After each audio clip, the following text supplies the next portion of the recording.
சும்மா பேச வேண்டியது. ப்ரோ எப்படி இருக்குது ஈவெண்ட் எக்ஸ்பீரியன்ஸ் சொல்லுங்கள் ப்ரோ. எக்ஸ்பீரியன்ஸா இது வரைக்கும் ஒஸ்ட்டாக போயிருக்கு. ஏன்னா எங்ககிட்ட மைக்கே வரல.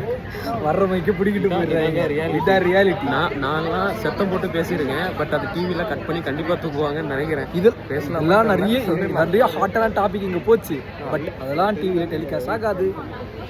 எக்ஸ்கியூஸ் மீ, நீங்கள் சொல்லுங்கள் எக்ஸ்பீரியன்ஸு இது வரைக்கும் எப்படி போயிட்டுருக்கு? மைக்கே வரல. நியாயமாக சொல்ல போனால் இங்கே இருக்கிறவங்க இன்ஃப்ளூயன்ஸில் எல்லாருமே கோமாளி சொல்கிறதுனால கோமாளின்னு சொல்கிறவங்க வீடியோ பார்க்குறாங்க. ஐ மீன் நாங்கள் வந்து வீடியோ போஸ்ட் பண்ணுறத கோமாளின்னு தரேன்னு சொல்கிறாங்க. பார்க்குறவங்களை என்ன சொல்லணும்? பெஸ்ட் கோமாளின்னு சொல்லணும்.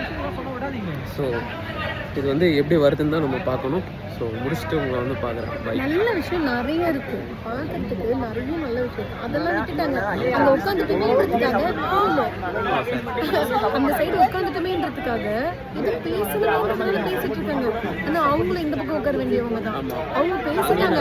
ஆமா, ஆன்சர் எங்களுக்கு இது எப்படி இருக்குன்னா நானும் பேசுறேன்றதுக்காக பேசிட்டு டேமேஜ் பண்றன்ற பேர்ல அவங்களே டேமேஜ் பண்ணிடுறாங்க. பிகாஸ் அவங்களும் இந்த பக்கம் இருக்கிறவங்க டோட்டலாக 1-2 பேர் வச்சு எல்லாரையுமே டிஃபைன் பண்ணுறாங்க. கோமாளின்னு ஃபுல்லாக பண்ணுறாங்க. கோமாளித்தனம் அந்த கோமாளித்தனத்தை என்கரேஜ் பண்ணுறவங்களே என்ன சொல்லணும்? கோமாளி தான்.